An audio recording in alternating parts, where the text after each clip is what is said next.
পাগল ছেলে 30 বছর ধরে সিরকুপ বান্ধা, আমার তো জায়গা নাই, মাইসের জায়গায় ঘর করছি। টাঙ্গাইলের ঘাটাইলে বিরল রোগে আক্রান্ত হয়ে প্রায় ৩০ বছর ধরে শিকলবন্দি জীবনযাপন করছেন সাইফুল ইসলাম নামে এক যুবক। সুস্থতার কোনো লক্ষণও দেখা যাচ্ছে না। তাই অনিশ্চিত ভবিষ্যৎ নিয়ে সাইফুলের মা স্বামীহারা রহিমা বেগম জমি জমা বিক্রি করে পথে ঘাটে ভিক্ষা করে জীবনযাপন করছেন। আমি যে এক ছেলে পাগল ছেলে 30 বছর ধরে সিরকুপ বান্ধা, এখন আমি সরকার থেকে যা ভাই আমার না চলে না। নানেরা কি সহযোগিতা করবেন, তাহলে আমার মাসের মারধর করা জায়গা পাওয়া যায় না। জানা যায় ১৯৮৮ সালের ২৯ মার্চ মাসে সাইফুল জন্মগ্রহণ করেন। জন্মের পর থেকেই সাইফুল ঠিকমতো কথা বলতে পারতো না। আমার তো জায়গা নাই, মাইসের জায়গায় ঘর করছি। তারা এখনকার এদিকে যাবার পেতেছে গা, ভিক্ষা করি। তাও আমি মাসির বাড়ি আবার যাইনি, তাহলে আমার সংসারে কিভাবে চলে বলা নিয়ে কিবা করে খাই কি করি। তাহলে আমার থাকার জায়গাটাও নাই, মাসের মুখে থাকি। তারা এখন কইতাছে ঘর ভেঙে দিন, তাহলে এখন আমি কি করি। বাধ্য হয়ে ৮ বছর বয়সে ১৯৯৫ সালে সাইফুলের পায়ে লোহার শিকল পরিয়ে দেওয়া হয়। আমরা সরকারের কাছে আবেদন জানাচ্ছি যে এই সাইফুল পাগলারে আমরা 25 বছর ধরে বেঁধে রেখেছি, এর জায়গা জমি কিছুই নাই।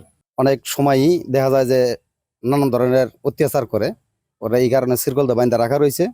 ওর মায় ভিক্ষা টেকা করে না খাওয়ায়। যদি আমনগরের মারফতে সরকার যদি কিছু অনুদান দেয়, সরকার যদি সার্বিক সহযোগিতা করে, তাইলে সাইফুলের জন্য একটু ভালো হয়। সে খুব অনাড়ম্বর জীবনযাপন করতেছে। তার মা ভিক্ষা করে এনে তার জন্য কোনো রকম ভাবে তার আহার মুখে তুলে দেয়। তো আমি বর্তমান সরকারের কাছে বিভিন্নভাবে বিভিন্ন উন্নয়ন খাত থেকে যদি তার জন্য একটি আবাসিক ব্যবস্থা, বাসস্থানের ব্যবস্থা করা হয় এবং সেই সাথে তার একটা আর্থিক অনুদানের ব্যবস্থা করা হয়, তাহলে বর্তমান সরকারের কাছে আমরা অনেক কৃতজ্ঞতা বোধ করবো আর কি। জানা যায় সরকার থেকে সাইফুলের নামে ২৫০০ এবং তার মায়ের নামে ১৮০০ টাকা ভাতা পান। সেটা দিয়ে তাদের সংসার চলে না। এখন এনারা হইছে একবারে দরিদ্র মানুষ, নাই বলতে কিছুই বলা চলে, আসলেও কিছু নাই। একটু সার্বিক সহযোগিতা নতুন সরকারের কাছ থেকে উনি পেত, তাইলে মনে হয় যে ওনার পক্ষে জিনিসটা খুবই ভালো হইতো। এ ব্যাপারে ঘাটাইল উপজেলার সমাজসেবা কর্মকর্তা আব্দুল হান্নান সরকার জাগো নিউজকে বলেন, আমরা জেনেছি মোহাম্মদ সাইফুল ইসলাম একজন প্রতিবন্ধী ব্যক্তি।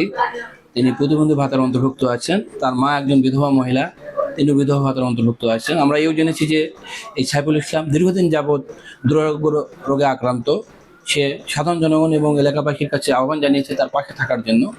আমরা সরকারি দপ্তর এবং উপজেলা প্রশাসন তার পাশে আছে। আমার জায়গা থেকে আমি ঘাটাইলবাসীকে অনুরোধ করব এই সাইফুল ইসলামের পাশে যেন দাঁড়ায়, আর সাইফুল ইসলামের পরিবারের উত্তরোত্তর মঙ্গল কামনা করছি।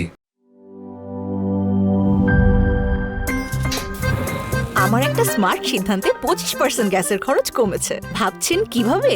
সাধারণ গ্যাস স্টোভ বদলে আমি এনেছি আরএফএল গ্যাস স্টোভ। এর সাইন্টিফিক নজল ও ব্রাস বার্নার ক্যাপ সমানভাবে তাপ ছড়িয়ে রান্না করে দ্রুত। তাই গ্যাসও বাঁচায় 25%, টাকাও বাঁচে 25%। আরএফএল গ্যাস স্টোভ নিরাপদ ও গ্যাস সাশ্রয়ী।